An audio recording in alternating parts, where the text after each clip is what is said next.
আমাদের জীবনে সুখী হওয়ার একমাত্র শর্ত হচ্ছে চাহিদা কমাতে হবে আর প্রত্যাশা কমাতে হবে।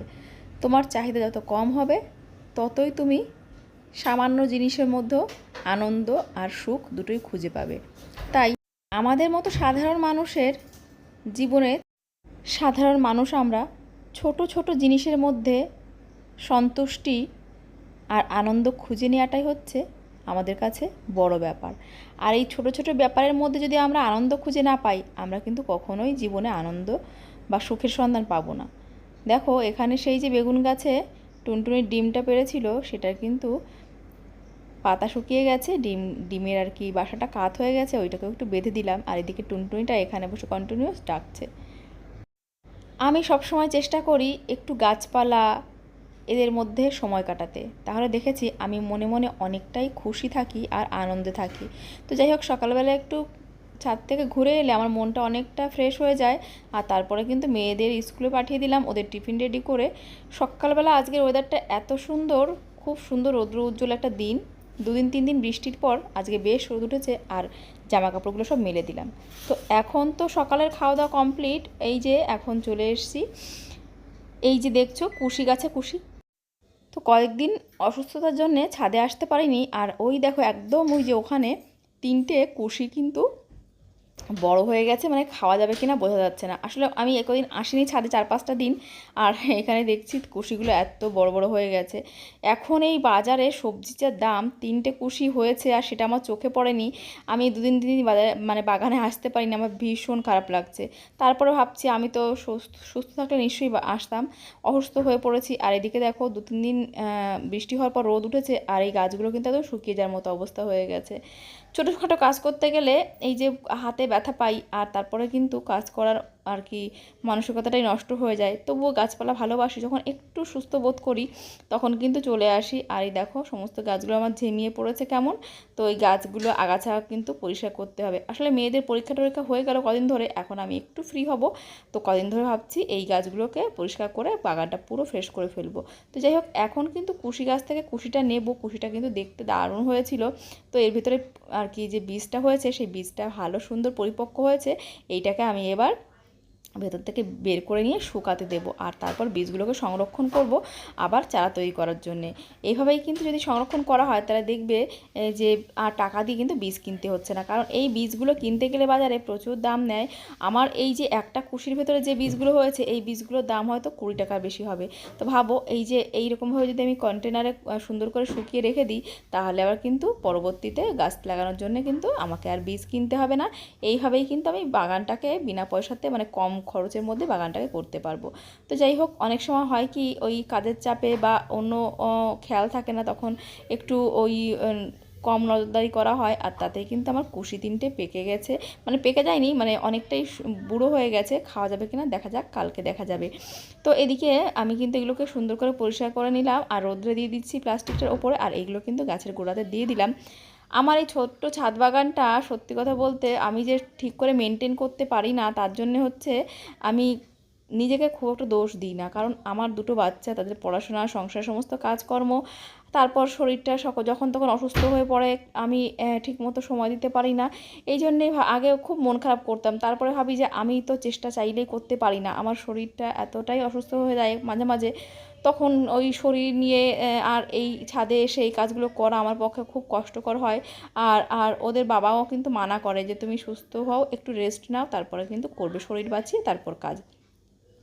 রোদ উঠেছে, কয়েকটা জিনিস রোদ্রে দিতেই হতো। এই যে দেখো চালগুলো, এগুলো হচ্ছে আতপ চাল, এগুলোকে রোদ্রে দিলাম। একটু কেমন পোকা ধরার মতো ভাব এসে গেছে একটু, তো রোদ্রে দিয়ে রাখলে আবার বেশ কিছুদিন ভালো থাকবে, তখন আবার কিন্তু এগুলোকে গুঁড়ো করে নেব, চালের গুঁড়ি বানিয়ে নেব।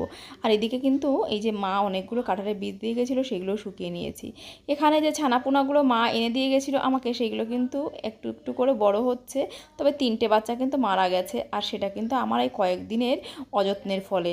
আসলে যে কোনো জিনিস না যত্ন সহকারে যদি না করা হয়, তার থেকে কিন্তু সঠিক আর কি ভালো একটা রিটার্ন আশা করা যায় না। তো 3টে বাচ্চা মারা গেছে, 16টা বাচ্চা এনে দিয়েছিল মা। তো যাই হোক, জামা কাপড়গুলো একটু শুকিয়ে নিলাম, বাকিগুলোকে আবার মেলে দেব। আর দুপুরবেলা রান্নাবান্না তারপর আবার করতে হবে। তো এই যে ছাদে আমার অনেকটা সময় কাটে, আর আমি এই গাছপালার মধ্যে থাকতে ভীষণ ভালো অনুভব করি। এই যে 3টে বাচ্চা মারা গেছে, আমার কিন্তু ভীষণ মন খারাপ হয়। তারপর নিজেকেই নিজে বোঝাই যে কি করা যাবে, অসুস্থ হয়ে পড়েছি, ওদেরকে ঠিকমতো দেখভাল করতে পারছি না, তার জন্যই ছোটো বাচ্চাগুলো 3টে কিন্তু মারা গেছে। যাই হোক, জীবনে সব সময় কিন্তু বিচ্ছেদ থাকবেই, তার মধ্যে দিয়ে আমাদেরকে ভালোটুকু খুঁজে নিতে হবে। আর এদিকে গাছ থেকে একটা সবজি নেব। আর এই যে এই বেগুন গাছটা, মানে এই উচ্ছে গাছটা কিন্তু ভালোই ফলন দিয়েছে। আর এদের তো কথাই নেই, এই গাছগুলো দেখছো এখন হলুদ হয়ে গেছে। এর থেকে যে আমি কী পরিমাণ মানে উচ্ছে খেয়েছি, কিন্তু কি হয়েছে জানো, এখন না এই যে দেখো হলুদ হলুদ পোকায় ধরেছে। আর উচ্ছেগুলো কাটলে কিন্তু ভেতর থেকে পোকা আর কি বের হচ্ছে, মানে পোকাতে আল বিধিয়ে এখানে কিন্তু ভেতরে কিন্তু ডিম পাড়ছে। মানে ওই যে যেটা করছিল লাউ গাছের সঙ্গে, এখন কিন্তু উচ্ছে গাছে কিন্তু পোকাতে ডিম পাড়ছে। তাই একটু ওষুধ দিতেই হবে, কীটনাশক। সেই জন্য কয়েকটা উচ্ছে তুলে নিলাম। আর তারপর আমার হাজব্যান্ডকে বলবো ওকে একটু বিষ দিয়ে দিতে, মানে কীটনাশক। তো এই এত সুন্দর দামি উচ্ছেগুলো এভাবে নষ্ট হয়ে গেলে কিন্তু ভীষণ কষ্ট হয়। গাছটারও কিন্তু অবস্থা একটু খারাপ হয়ে গেছে, আর প্রচুর উচ্ছে কিন্তু এইভাবে নষ্ট হয়ে যাচ্ছে। এখন তো সবজির প্রচণ্ড দাম, তো সেই জন্যেই কিন্তু একটু কীটনাশক না দিলেই নয়, যেটা আমি একদমই পছন্দ করি না দিতে, কিন্তু এখন বাধ্য হয়ে সেটাই করতে হচ্ছে।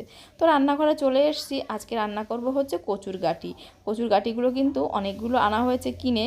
আর একবারে আমরা ওই পাইকারি বাজার করে আনলে কি হয়, অনেকটা সবজির দামটা কম নেয়। তো ওই জন্য আজ মানে একবারেই কিন্তু 5 কেজি এই নিয়ে এসছে কচুর গাঁটি। আর নিয়ে এসছে কুমড়ো, লঙ্কা, কয়েকটা অল্প সবজি এনেছে, কিন্তু বেশি করে এনেছে, মানে 3-4 রকমের সবজি বেশি করে নিয়ে এসেছে পাইকারি কিনে। তাতে কি অনেকটাই টাকা কিন্তু সেভিংস হয়। আমরা কিন্তু সবসময় চেষ্টা করি কীভাবে 2 টাকা সেভ করব। তো দেখো এই যে আমি কিন্তু শুকনো লঙ্কা আর জিরে বাটা দিয়ে করে নিলাম তরকারিটা। এইটা খেতে আমাদের বাড়ির সবাই ভীষণ ভালোবাসে। আর আজকে কিন্তু একটু চিংড়ি মাছ আর সিলভার কাপ মাছ এনেছিল। সিলভার কাপ মাছ আমাদের বাড়িতে খুব একটা খাওয়া হয় না, তবে খেতে কিন্তু বেশ ভালোই লাগলো। তো আমি বললাম মাঝে মাঝে এইরকম মাছ আনতে পারো। তো আসলে মেয়েদের জন্য ম্যাক্সিমাম দিন কিন্তু এই কাতলা মাছটাই আনা হয়, আর আমরা তো ছোটোখাটো মাছ খাই। তো রান্না কমপ্লিট। আজকে রান্না হয়েছে উচ্ছে ভাজি, গাছের উচ্ছে ভাজি, 3-4টে পটল ছিল সেটা ভাজি করেছি, আর ওই কচুর গাঁটি রান্না করেছি। এইভাবেই কিন্তু আমরা সবসময় চেষ্টা করি খুব কম খরচার মধ্যে কি করে আমরা বেশি সেভিংস করতে পারবো, যাতে আমরা আমার ছেলে মেয়েদের জন্য, মানে আমাদের 2 মেয়ের জন্যে কিন্তু একটু ভালো কিছু আর কি ওদের জন্যে তৈরি করতে পারি বা চেষ্টা করতে পারি। তো দেখো এখানে কিন্তু বৃষ্টি হচ্ছিল সকালে, আর আজকে কিন্তু রান্না করেছিলাম ওদের জন্যে, মেয়েদের জন্যে এই যে গরম গরম ভাত। তো ঘি ভাত দিয়ে ওদের পাঠিয়েছিলাম।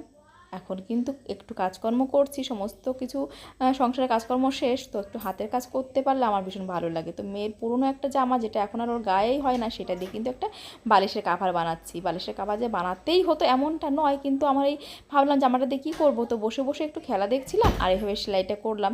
এই সেলাই ফোড়াইয়ের কাজগুলো কিন্তু আমার ভীষণ ভালো লাগার একটা জিনিস। আমার ভালো লাগে ভীষণ নিজে হাতে কিছু একটা বানাতে। তো দেখো এইভাবে কিন্তু সেলাইগুলো করে নিয়ে আমি কিন্তু একটা বালিশের কাভার বানিয়ে নিয়েছি। আর এই কাজগুলো করতে, ওই যে বললাম ভীষণ পছন্দ করি বলে, আমার ভীষণ আনন্দ হয় বলে আমি কিন্তু মাঝে মাঝে এরকম কিছু একটা করি। তো তোমরাও কি এরকম হাতের কাজ করতে পছন্দ করো? আসলে এই কাজগুলো করতে এতটাই ভালো লাগে যে আমার সময় পেলেই আমি কিন্তু এইগুলো করি, আর এগুলো করে আমি কিন্তু মনের দিক থেকে অনেকটাই আনন্দ পাই। তো দেখো এইভাবে কিন্তু সেলাই করে নিলাম, আর তাতে কিন্তু খুব সুন্দর একটা কিন্তু বালিশের কাভার রেডি হয়ে গেছে, আর সেটা তোমাদের সঙ্গে আমি কিন্তু শেয়ার করব। তো দেখো এইভাবে সেলাই করে নিয়েছি, আর এবার কিন্তু আমি বালিশের কাভারটাকে বালিশে ভরে তোমাদের দেখাবো যে কেমন লাগছে।